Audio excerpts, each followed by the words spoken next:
સૌરાષ્ટ્રના તોરીની બાજુમાં એક રામપર ગામ, અને આ બરાબર ધ્યાનથી સાંભળો. આ મંચ ઉપરથી ઈશ્વરની સાક્ષીએ જે પણ મારે વાત કરવી છે બધી સત્ય કરવી છે, એટલા માટે કે સત્ય હશે ને તો તમારા દિલને એ સ્પર્શ છે.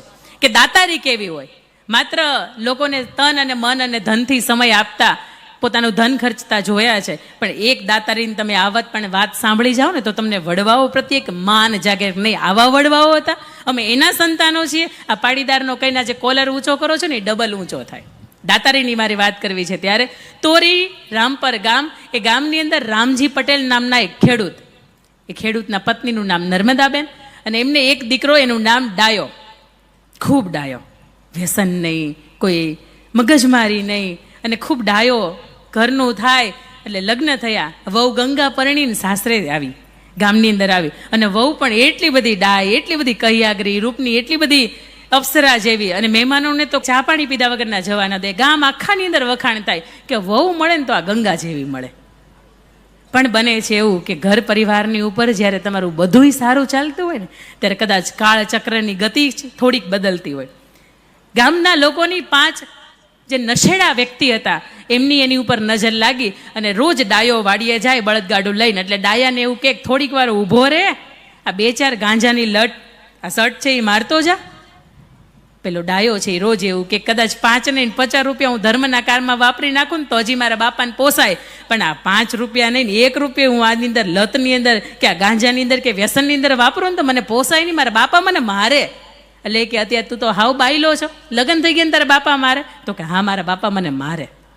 રોજ કહીને વાડીએ નીકળી જાય, સવારમાં 5 વાગ્યાનું બળદ ગાડું ઘમ ઘમ ઘૂઘરા વાગતા જાય, બળદ મારા ડોલતા જાય, વાડીએ જાય, સવારથી બપોર સુધી કામ કરે, બપોરનું ભોજન પોતાનું ભાત ખાઈને બપોર પછી દી ઢળતા પોતે સાંજે ઘરે આવે. બને છે એવું કે એક વખતનો સમય વહેલી સવાર, અને કદાચ હજી સૂર્યનારાયણ ઉગું થાય એ પહેલાંની હજી પ્રભાતિયું, અને પ્રભાતિયાની અંદર પોતે ગાડું લઈને નીકળે. 5 વ્યક્તિઓનું રોજ એક જ કહેવાનું, એવું કહેવાય કે પથ્થર ઉપર પાણી પડે ને તો પથ્થરની અંદર તે એકાદી વખત ખાડો પડી જાય. તમે જોઈએ છે ભેખડ ઘસાઈ જાય, ગમે એવો પથ્થર હોય પણ પાણી રોજ એને થપાટ લાગે એટલે એ ઘસાય. એક વખત એને પણ વિચાર આવે કે 5 વ્યક્તિને હારે ઊભો રહેવા, રોજ મને કાંઈક કહે છે, કાંઈક તો હશે ને. એટલે કે તું જો એક વખત ડાયા, એક વખત તું ગાંજાની શર્ટ માર ને પછી તારે 2 કેરા મકાઈના વાઢવા છે ને તું સસડાટ કરતા વાઢી નાખ. અને આને પણ એવું થયું કે એક વખત બેસી જાઓ. બેઠો, 1 શર્ટ, 2 શર્ટ અને 3 શર્ટ મારી. આ બાજુથી એનું શરીર સળગે છે અંદરથી, અને એક બાજુ રામજી પટેલનું ઘર સળગે છે. મગજની અંદર ગાંજો ચડી જાય છે, પોતે ગાંડા ગદોડવા મળે. એની સાથે જે 5 એના ગંજેડી મિત્રો હતા એ લઈને એને વાડીએ મૂકી આવે. સાંજ પડે છે, નર્મદાબેન પૂછે છે, હે સાંભળ્યું, હજી આપણો દીકરો ઘરે નથી આવ્યો? આ સાંજ પડી ગઈ, આટલી બધી વાર નથી લાગતી, આ ઢોર ભૂખ્યા થયા છે, એને ઢોરને દોવાનું ટાણું થયું છે, તો એક વખત તમે જાઓ ને આટો મારતા હો. રામજી પટેલ છે એ વાડીએ જાય છે અને જુએ છે કે પોતાનો દીકરો, એકનો એક દીકરો ડાયો, કે જેની ઉપર આખું ગામ એની ઉપર, એની પ્રતિષ્ઠા ઉપર ગર્વ કરતું, આવો દીકરોને શું થઈ ગયું? પોતાના કપડાં ફાડી નાખ્યા છે, ક્યારેક હસે છે મોટે મોટેથી, ક્યારેક રડે છે. આને થઈ શું ગયું? પોતાની 17 વળની પાઘડી, બાપ કોઈ દિવસ એણે ખોલી નહોતી. પોતાના દીકરાનું અંગ ઢાંકવા માટે 17 વળની પાઘડી છે ઉતારે છે, એનું અંગ ઢાંકે છે અને એને લઈ આવે છે ઘરની અંદર. ઘરે જુએ છે તો ખાતો હોય તો ડાયો ખાયા કરે, સૂતો હોય તો 2 દિવસ સુધી ઉઠે નહીં, નાતો હોય તો 2-3 કલાક 4 કલાક સુધી નાયા કરે. દોરા ધાગા કરાવ્યા, દવા દારૂ કરાવી, કેટલી જગ્યાએ માનતાઓ રાખી, પણ શું થયું છે ને એને ખબર ન પડી. બને છે એવું કે ગંગાને આખું ગામ એમ કે તારે કંઈક હવે તારું વિચારવું જોઈએ. ના ના, મારા જે પતિ છે ને એની મારી સેવા કરવી, પતિ પરમો ધર્મ, એની સેવા છે, સેવા ધર્મ પરમો ધર્મ, એની સેવા કરવી ને એ મારા ભાગ્યની અંદર છે. એને જે થયું હોય એ કાલ સવારે સારું થઈ જશે. આ પત્ની છે, છતાં પણ એ સેવા કરે છે. અને એક વખત બને છે એવું કે કોઈને ખબર નથી, અને રાત દિવસ આ મા બાપ ને પત્ની જાગે છે, છતાં પણ 5 મિનિટનું મટકું લાગે છે અને એ ડાયો છે એ ઉઠીને ઘરની બહાર વયો જાય. એને નદી, નાળા, ખેતર, કોતર, ડુંગરા કાંઈ બાકી નથી રાખતા. વર્ષોથી બંધ પડેલા કૂવા હોય ને એની અંદર એ ગોતે, પણ ક્યાંય ડાયો મળે નહીં. બને છે એવું કે એને 2-4 મહિના સુધી ગોત્યો પણ ક્યાંય ન મળ્યો. એટલે રામજી પટેલ અને નર્મદાબેને એવું કીધું કે દીકરાની વહુને ગંગાને, કે ગંગા, કદાચ હવે અમે દીકરા વગરના તો થયા, પણ તારું આ જીવન છે ને એને અમારે બગાડવું નથી. તું એમ કર, હાલ તારા બાપુને ઘેરે તને હું મૂકી જાઉં, અને જો બીજું ઠેકાણું મળે ને તો લગ્ન કરી લેજે, કારણ કે આ 2 મહિના થયા, 3 મહિના થયા, હજી એ તે આપણો દીકરો છે, મારો દીકરો છે, એ પાછો આવ્યો નથી. ગંગાનું મન તો નથી માનતું, પણ વડવાઓનું માનીને ગંગા એના પિયર જાય છે. બને છે એવું કે આ પરિવાર એક આખો વિખાઈ જાય. તમે જોયું એનું કારણ એક ગાંજાની સટ હતી. કદાચ મકાઈના કેરા વાઢવા માટે 2 કલાક વધારે લાગત, પણ આ 2 મિનિટની અંદર કે 5 મિનિટની અંદર થઈ જાય એટલા માટે એ વ્યસનના રવાડે ચડ્યો અને આ ઘટના બની. એક બાજુ સૌરાષ્ટ્રનું અમરેલી જિલ્લાનું ધારગણી ગામ, એ ધારગણી ગામની અંદર ભવાન પટેલ, અને ભવાન પટેલ એટલે 51 વર્ષની ઉંમરના વ્યક્તિ, એમના પત્નીને સર્પદંશ થાય, દીકરો 2 વર્ષનો અને ઘરભંગ થાય, પણ ખૂબ મોટું ઊંચું માથું, અને એ ઉંમરે પોતે ઘરભંગ થાય છે, એ ઉંમરે પોતે વિધુર થાય છે, અને સગપણ નક્કી થાય છે કે ગંગા બહુ સારી દીકરી છે, પણ આવી ઘટના બની એટલે હવે પોતાના પિયર છે, જો આ ઉંમરે પોતાના દીકરા માટે ઘરઘરણું કરે તો બહુ સારી વાત છે. ગંગાની સાથે ભવાન પટેલના લગ્ન થાય છે. ગંગા પરણીને ધારગણી ગામને પાદરે તો આવે છે, પણ એવું કહે છે કે ભવાન પટેલ, તમારું ઘર તો માંડું છું, પણ આ દીકરાનું અને તમારું જીવન પસાર કરવા માટે તમારે મારે એક ઓરડે સુવાના કોઈ સંબંધ નહીં. રામજી ભવાન પટેલ છે એ મંડાય છે, કંઈ વાંધો નહીં, મારા દીકરાને અને તારા આ ઘરને એક હોંકારો મળે છે, આનાથી વિશેષ શું હોય. ભવાન પટેલ દીકરો અને ગંગા વહુ પોતાનું જીવન છે ધીરે ધીરે કરતાં શરૂ કરે છે, અને 2-4 મહિનાનો સમય વીતે છે, બપોર પછીનો એ બરાબરનો સમય, અને ભવાન પટેલ વાડીએ ગયા હોય અને બપોર પછી નદીએ આ ગંગા વહુ છે એ પાણી ભરવા માટે જાય છે. જુએ છે તો એક ભિખારી જેવો, એક લાંબા વાળ થઈ ગયેલા, આ પતરા જેવી એની દાઢી, અને ગંધાતો એક માણસ છે ત્યાં બેઠો હોય, અને ત્યાં એવું કહેતો એક પાણી એટલે પોતાની પાસે એક બેડું હતું, એને એમ થાય કે આ બેડામાંથી એનું પાણી આપું. બેડામાંથી પોતાને પાણી પીવડાવે છે. બેની નજર એક થાય છે, અને અંદરથી કંઈક એવું થાય છે કે કોણ હશે. મારા ગામની અંદર આવો વ્યક્તિ ક્યારેય નથી જોયો, પણ ક્યાંક એને જોઈને કેમ એવું લાગે છે કે કંઈક કોઈક જાણીતો છે. અને એ જ સમયમાં એ પાણી પીને પોતાની જે અંદરની સંતોષ હોય, પોતાની તરસ હોય એ બુઝાય, એટલે એવું કે બેન કંઈક ખાવાનું આપશો. એટલે ગંગા છે એવું કહે છે કે અત્યારે તો મારી પાસે ખાવાનું કાંઈ નથી, પણ આવો, હાંજ પડી છે, હવે હાંજ પડશે, મારા ધણી છે ઘરે આવશે, આવો હું તમને મારી ઘરે જમાડું.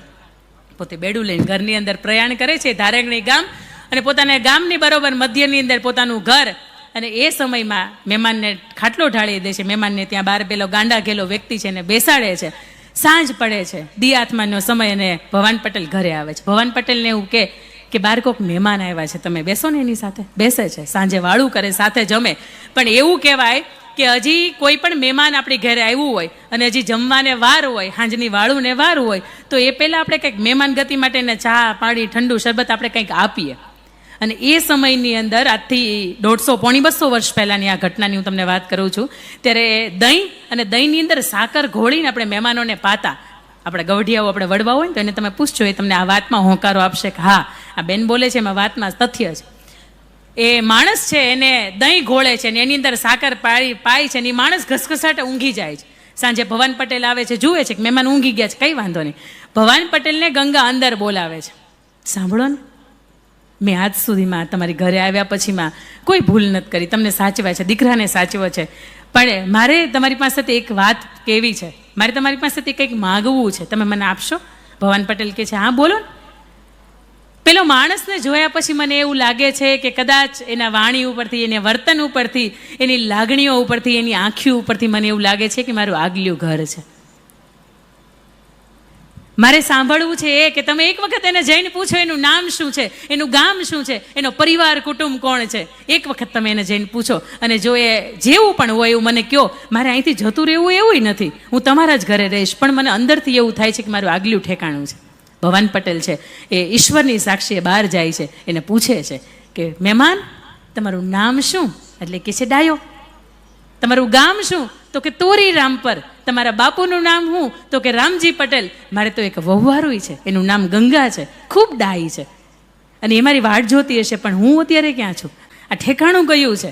અને ત્યારે ભવાન પટેલ એવું કહે છે કે લ્યો આ કપડાં, આ 2 જોડી કપડાં લઈને તમે નાઈ લ્યો, 1 જોડી તમારે કપડાં તમારા થેલામાં નાખો, પણ તમે ક્યાં છો એ બાપ બરાબર ઠેકાણો છો. અંદર આવીને ગંગાને એવું કહે છે ગંગા તૈયાર થઈ જાય, આપણે મહેમાનને મૂકવા જવું છે. એટલે ગંગાને એવું લાગ્યું કે કદાચ બની શકે કે મારી યારે ભવાન પટેલે કોઈ વાત નથી કરી, એટલે એ મહેમાન નહીં હોય. ગંગા છે એવું કહેવાય, ઇતિહાસ સાક્ષી છે કે એક હુંડો એક એને ઘરેણા હતા, એ ઘરેણા પહેરીને પોતે લાજ કાઢીને ગાડાની અંદર બેસી જાય છે. અને ગાડાની અંદર ભવાન પટેલ, આ ડાયો અને ગંગા એ ત્રણેય તોરી રામપર ગામ જવા માટે નીકળે છે. 1-2 દિવસનો સમય વીતે છે અને ગામની અંદર આવીને પૂછે છે કે તમારું ઘર ક્યાં છે, એટલે ઠેકાણું એને બતાવે. ગંગા વહુ છે, એને લાજ કાઢી છે એટલે એને ખબર નથી કયા ઠેકાણે આવીને મારું ગાડું ઊભું રહે છે. એ ઠેકાણે બરાબર આવીને ઊભું રહે છે અને અંદરથી સાજ પાડે છે, રામજી પટેલ. પટેલ હુંકારો આપે છે, કારણ કે હવે ભાભા ડોશી બે હાવ કોના ના સહારે જીવે. પોતે શાંતિથી ઊભા હોય, દરવાજાની ડેલી ખોલવા આવે, આ ડેલીનો ભોગોળ ખોલવા માટે આવે છે. હા આવો મહેમાન. અને પછી એ જે ડાયાનો ચહેરો જુએ છે, એવું કહે છે કે તમારો ડાયો છે, તમને માટે ગોતીને હું લાવ્યો છું. અને ત્યારે ભવાન પટેલ એ સાક્ષી પૂરે છે કે રામજી પટેલ એને ડાયો કેટલા બધ ભરીને મળે છે. જે દીકરાને એને ખોયો છે, જેનો આધાર સ્તંભ છે, આ 6-6, 8-8, 10-10 મહિને એના મોઢું જોવે છે, ખૂબ હરખ થાય છે.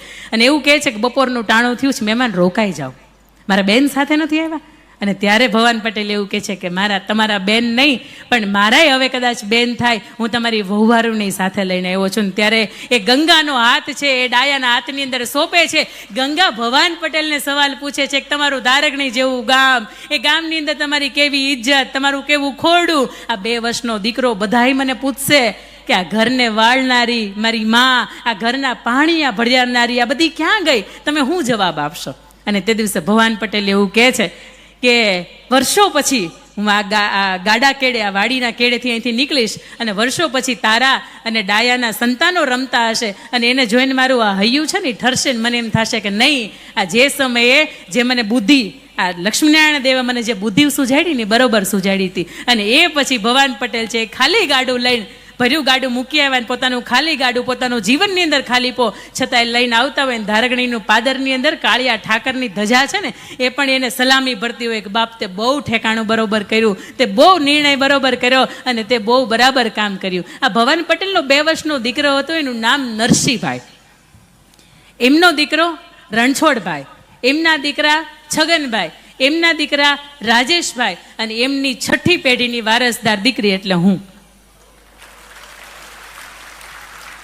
આપણા વડવાઓ કોણ હતા ખાલી આટલું જાણી લઈને સાહેબ તોય તમારા જીવનનું પરિવર્તન થઈ જાય. મારે વાત અહીંયા એટલા માટે કેવી પડી કે વડવાઓની કિંમત શું હોય. અને 6 પેઢી, આપણે એવું કહીએ ને કે 7મી પેઢીએ તે એ પાકેક હોય, એની 6 પેઢીનો ઉદ્ધાર થઈ જાય, એની 71 પેઢીનો ઉદ્ધાર થઈ જાય. આપણી 71મી પેઢીનો ઉદ્ધાર થાય કે નહીં આપણને નથી ખબર, પણ આજથી 100 થી 150 વર્ષ પહેલાં એટલે આ બધા વડવાઓ સાથે જ હશે. પણ એ વડવાઓની ખુમારી તમારી મારી અંદર આવે, એ વડવાઓની અંદર જે સત્યપણું હતું, જે સત્યનિષ્ઠા હતી, જે સમર્પણ હતું, એ તમારી મારી અંદર આવે. એટલા માટે આ વાત કરવી પડી.